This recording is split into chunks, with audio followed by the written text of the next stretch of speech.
ನಿಮಗೆ ಮುಚ್ಚಂಗಿತ್ತಂತಂದ್ರೆ ನೀವು ಖಾಸಗಿ ಶಾಲೆಯನ್ನು ಮುಚ್ಚಿರಿ ಅದನ್ನ ಅದು ಮಾಡಿ ತೋರಿಸಿರಿ ಅದರ ಅವರಲ್ಲಿ ನೀವು ಇದು ತೊಗೊಂಡು ಲಂಚ ತೊಗೊಂಡು ಆ ಖಾಸಗಿ ಶಾಲೆಗಳನ್ನು ಬಿಟ್ಟು ನಮ್ಮ ಇದು ಸರ್ಕಾರಿ ಶಾಲೆಗಳನ್ನು ಮುಚ್ಚಕ್ಕೆ ತಯಾರಾಗತ್ತೀರಿ ನೀವು ಎಂಥ ಸರ್ಕಾರ ರೀ ನೀವು ಏನು ಇದೇ ಕೆಲಸ ಮಾಡಂತ ಹೇಳ್ಯಾರ ನಿಮಗೆ ಜನಪರ ನಿಮಗೆ ಯಾಕೆ ಮತಗಳನ್ನು ಹಾಕಿ ನಿಮಗೆ ಇದು ಮಾಡ್ಯಾರ ಶಿಕ್ಷಣ ಮಂತ್ರಿ ಮಾಡ್ಯಾರ ಮಧು ಬಂಗಾರಪ್ಪನವರಿಗೆ ಹೇಳ್ತೀವಿ ನಾವು ಮಧು ಬಂಗಾರಪ್ಪ ಅವರೇ ನಾವು ನಿಮಗೆ ಹೇಳ್ತಕ್ಕಂಥ ಮಾತು ಇದು ಈ ಕೆಲಸ ಮಾಡಕ್ಕೆ ಹೋಗ್ಬಾರ್ದ್ರಿ ಯಾಕಂದ್ರೆ ಸಣ್ಣ ಹುಡುಗರು ಇವತ್ತಿನ ದಿವಸ ಇಲ್ಲಿಂದ 3 ಕಿಲೋಮೀಟರ್ ನಡೆದು ಹೋಗ್ಬೇಕಂತಂದ್ರೆ ಎಷ್ಟು ತ್ರಾಸ ಆಗ್ತದ್ರಿ ಬೇಕಿದ್ರೆ ನಿಮ್ಗೆ ತಾಕತ್ತಿದ್ರೆ ಅಲ್ಲಿ ಖಾಸಗಿ ಶಾಲೆಯನ್ನು ಮುಚ್ಚಿರಿ ಅದು ಮುಚ್ಚಿ ತೋರಿಸ್ರಿ ನೋಡಮ್ ಅವ್ರು ಏನು ಮಾಡ್ತಾರೆ ಆಮೇಲೆ ಗೌರ್ಮೆಂಟ್ ಶಾಲೆಗೆ ನಾವು ಮುಚ್ಚಕ್ಕೆ ಬಿಡೋದಲ್ರಿ ಇದು 60-70 ವರ್ಷದಿಂದ ನಮ್ಮ ಶಾಲೆ ನಡೆದ್ರಿ ಇಲ್ಲಿಂದ ನಾವು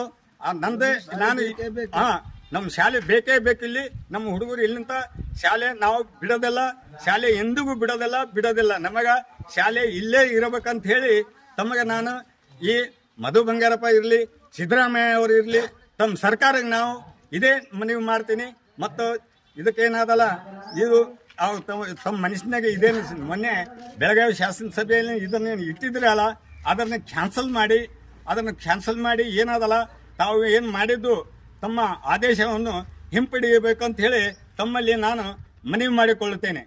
ಬಳಸೋದಕ್ಕಾಗಲ್ಲ, ಯಾಕಂತಂದ್ರೆ ನಮ್ಮ ಜೀವನ ನಡೆಸ್ಬೇಕಂದ್ರೆ ಸಾಕಾಗಿರ್ತದೆ ಇಲ್ಲಿ.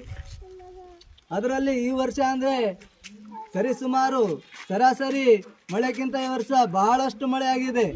ಅಂಥದ್ರಲ್ಲಿ ಒಂದು ಬೆಳೆ ಇಲ್ಲ, ಎಲ್ಲಿ ಬೆಳೆದಂಥ ಬೆಳೆಗೆ ಕನಿಷ್ಠ ಬೆಲೆಗಳೂ ಇಲ್ಲ ಈ ವರ್ಷ.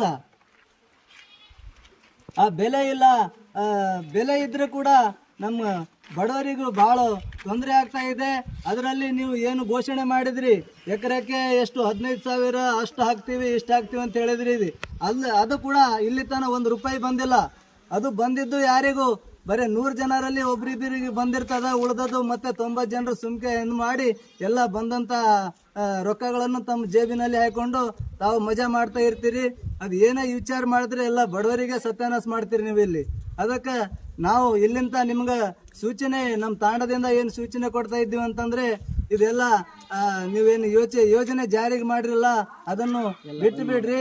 ಅದು ನಮ್ಮ ತಾಂಡದ ಶಾಲೆ ನಮ್ಮ ತಾಂಡದಲ್ಲೇ ಇರಲಿ ಅಂತೇಳಿ ನಾವು ಇಲ್ಲಿಂದ ನಾವು ಎಲ್ಲ ವಿದ್ಯಾರ್ಥಿಗಳ ಪಾಲಕರ ಮುಖಾಂತರ ನಿಮ್ಗೆ ಮನವಿಯನ್ನು